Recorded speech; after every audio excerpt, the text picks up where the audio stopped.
Hello YouTube, I wanted to upload another video. I like to make videos where I point out different arguments that I'm hearing either side make and ones that I don't think are very well fleshed out or developed. And even among some of the skeptics that I really enjoy listening to and I think they make predominantly good points, I hear this one made a lot, and it's the topic of there's been so much violence in the human past and in human history, and it's all been wars of religions, and if we just got rid of religion, we wouldn't have had those wars. And I think that that's not a very well developed argument, and I think that it is the case because I think that there's something innate in humans that makes us battle and fight each other. Individuals manipulate those around them. They manipulate whatever hierarchy they exist in, and they use the argument that seems to get the most traction with the most people as supposedly validation of their intents and purposes. But in all reality, I think a lot of them are very, very self-serving. So a counterpoint, that I would like to use is to say that after the revolution in Russia in the early 20th century, there was actually a large congress of different socialist entities and parties, and the Bolshevik party was actually one of the smallest. So in other words, when the Tsar abdicated and a congress was stood up that was supposed to represent the people, it took on a socialist form. But at the time, the Bolsheviks were a very, very small faction of that. Now, they happened to be one of the most militant, one of the most outspoken, and one of the most extreme. And they were able to slowly, one by one, pick off their political opponents and take over and impose their will. And it arguably, I'm not a incredibly learned historian on the Bolshevik Revolution, but arguably it's because they left the most means of acquiring power open to themselves. In other words, they didn't turn off certain things where other people might have had self-restraint and said, even though I believe that my form of socialism is probably the best one, I've decided that I won't commit these acts in order to get my will imposed. Whereas I think the Bolsheviks were much more willing, as their behavior once they took power certainly indicates, were much more willing to crack a few eggs to make an omelet. And so I think that what we're really seeing is that at any point in time, among any ideology, I think there are people who are willing to be extreme and willing to go to the most drastic and severe measures to impose their version of what they think is true. So I think it's actually a large mischaracterization of human history to say that religion is responsible for the wars we've had. I do not disagree with the atheist or the skeptic who says that wars have been fought in the name of religion. But what I would argue that the use of religion was a tool imposed by very manipulative people to try to garner the widest and the most support.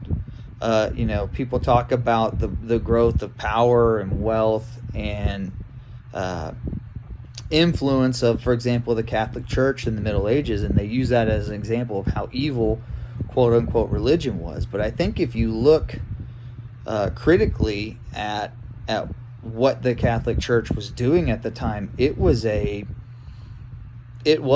political and a state actor at points in time. It had an army, it had influence in all of the political and royal spheres of Europe at the time. And so the actors who rose to dominance and were able to sway which way the church was maneuvering, and certainly their means of retaining and attaining more power, there's a reason why those positions gravitated towards those who were the most extreme and were the most willing to take advantage of people's faith and exploited that.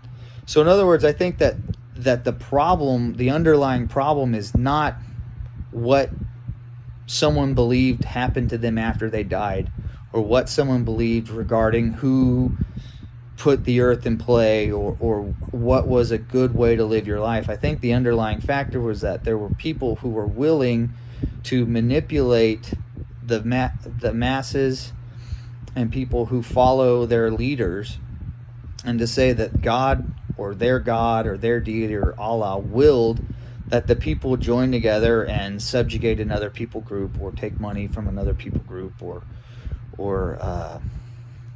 discriminate against another people group.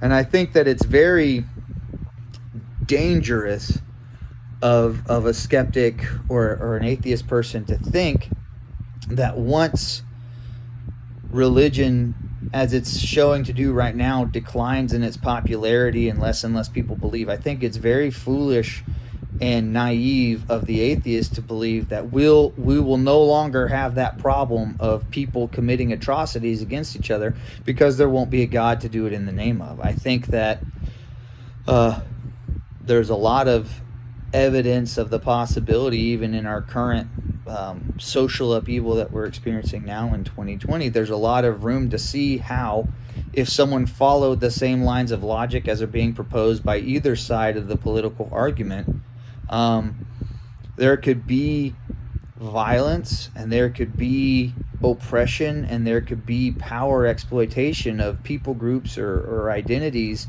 that has nothing to do with which deity someone happens to believe in. It has to do with an ideology that consumes one side or the other and says people who don't think the way we think are not equal. People who don't think the way that we think about the way the world should be, the way society should function, the way that people should be treated, don't deserve an equal place in polite society as the rest of us. And it could be as simple as being treated like second-rate citizens, or it could be worse. They could be held in prisons or sent off to camps to be quote-unquote retrained and brainwashed into believing like the rest and saying the rest of the things. I think that anyone who cares about truth and cares about what's real will want to unpackage these things and understand what they're dealing with when they're talking to someone who purports to believe any sort of ideology. Is something that you believe in unquestionable? And if it's unquestionable, then you should be, I think rightfully so, you should be skeptical about who that person is or what that person believes. Because if anything, everything that we believe should be questioned, and we should understand why we believe everything that we believe. And so if you're dealing with someone on either, even if it's someone who believes arguably in the same policies that you believe in politically or governmentally or whatever, if they think that there's no other way of thinking about things, if they think that anyone who questions the policies that they support is obviously an insert derogatory term here, bigot, is a closed-minded, is a libtard, as some people say, is a fascist, is a whatever, simply because they question the convictions that you have, then I think you need to be skeptical of that person. And if you have those kinds of thoughts and beliefs, anyone who votes for so-and-so is an X. Anyone who supports this political candidate has to be a fascist. I think that that's a very narrow worldview, and that's a very